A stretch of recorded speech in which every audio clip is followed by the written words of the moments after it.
Bem-vindos ao canal Física da Sala de Aula. Se inscreva e deixe seu like. Capacidade térmica. Suponhamos que eu tenho uma porção limitada de uma matéria, uma certa substância aqui, e essa substância tem massa M. Inicialmente, essa substância está numa temperatura T1, que é a temperatura inicial. Beleza. Então, há-se de entender que as partículas que formam essa substância estão vibrando uma certa quantidade, relacionada com a temperatura, né? Nós sabemos, se está vibrando muito, a temperatura é alta, se está vibrando pouco, a temperatura é baixa. Aqui eu não dei valor para a temperatura, eu sei que está num determinado valor de temperatura, então tem um certo grau de agitação das partículas que formam essa substância aqui.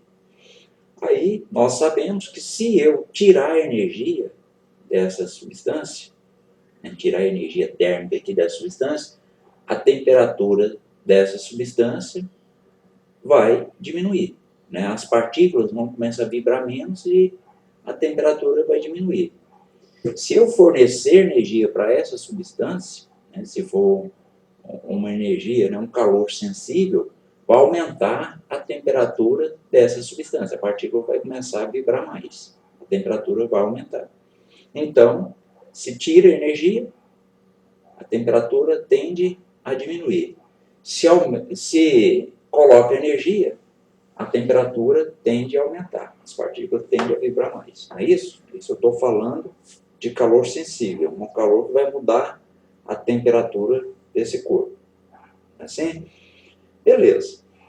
Então, eu vou imaginar aqui a situação em que eu estaria fornecendo energia para a substância. Então, se eu estou fornecendo energia térmica, o que vai acontecer? A temperatura vai aumentar ou a temperatura vai diminuir? Nós sabemos, né? Se fornece energia, os átomos, no caso aqui, esse aqui é um tipo de calor sensível, tá? Que vai modificar a temperatura do corpo. Então, o que vai acontecer? Os átomos vão vibrar mais, a temperatura vai aumentar. Então, vamos falar assim, a temperatura era T1, a temperatura vai passar por um valor T2, maior do que T1. Né? Então, a substância ganhou energia, a temperatura aumenta. Então, eu sei que a temperatura, nesse caso aqui, a temperatura final vai ser maior do que a temperatura inicial. Por quê? Porque o corpo ganhou calor sensível. Tranquilo. Nós sabemos também, né, que a quantidade de calor que é fornecida aqui, a gente vai simbolizar ela pela letra Q. Então, eu estou fornecendo uma quantidade de calor para essa substância.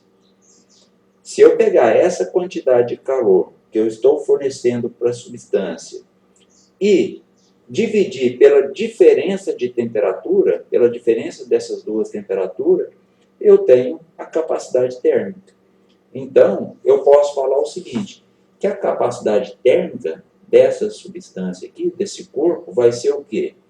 Vai ser a quantidade de calor que eu vou fornecer para essa substância, essa quantidade de calor aqui que eu estou fornecendo, dividido pela variação da temperatura, né? Pelo ΔT, que é temperatura final menos temperatura inicial. Isto é a capacidade térmica da substância. Então, observe que a capacidade térmica da substância vai me dar o quê? Né? Ela é a quantidade de energia que eu devo fornecer à substância para que a temperatura da substância varie em 1 grau Celsius. Vamos a um exemplo, então? Suponha que a quantidade de calor que eu forneci para essa substância, o Q aqui, né, a quantidade de calor, seja de 100 calorias.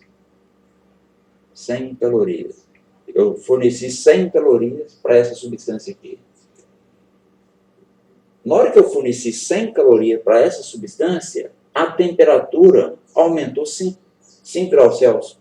Suponha que, eu vou colocar só valores aqui, suponha que inicialmente a temperatura era 20 graus Celsius. Aí a temperatura, depois que eu forneci os 100, caloria, a temperatura passou para 25.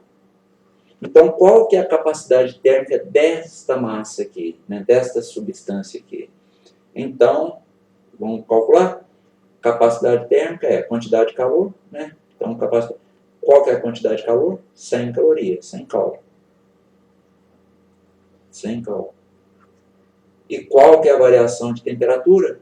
Estava 20, passou para 25. Para a gente calcular a variação de temperatura, observe que a temperatura final foi maior que a inicial, né? Temperatura 2 menos temperatura 1, ou seja, temperatura final menos temperatura inicial. Temperatura 2 é quanto? 25, não é? 25 graus Celsius. E a temperatura inicial? 20 graus Celsius. Então, deu quanto a variação de temperatura? 5 graus Celsius. Então, colocar aqui, a variação de temperatura é igual a 5 graus Celsius. Então, eu dividindo 100 por 5, eu tenho 20 calorias por graus Celsius. E isto é a capacidade térmica dessa substância aqui, dessa massa aqui. Não é isso? Ou seja, o que a capacidade térmica está me falando? Que para eu, né, aumentar a temperatura desta massa aqui, em 1 grau Celsius, eu preciso fornecer a ela 20 calorias de energia. Né? Se eu quero aumentar, eu forneço 20 calorias de energia. E se eu quero diminuir, eu tiro, né, 20 calorias de energia. Nesse exemplo, eu usei a quantidade de calor dada em caloria e a temperatura dada em graus Celsius. Beleza, aí eu tenho a capacidade térmica, a unidade da capacidade térmica foi calorias por graus Celsius. Mas essa não é a principal na física. Né? Na física, quantidade de calor, né, que é energia, a principal seria o Joule, né? E a temperatura no sistema internacional seria o Kelvin. Então, uma unidade, né, a principal unidade de capacidade térmica no sistema internacional, no SI, seria Joule por Kelvin. Mas é muito mais usada essa aqui, caloria por grau Celsius. Espero que tenham gostado. Não se esqueça de se inscrever no canal e deixar seu like.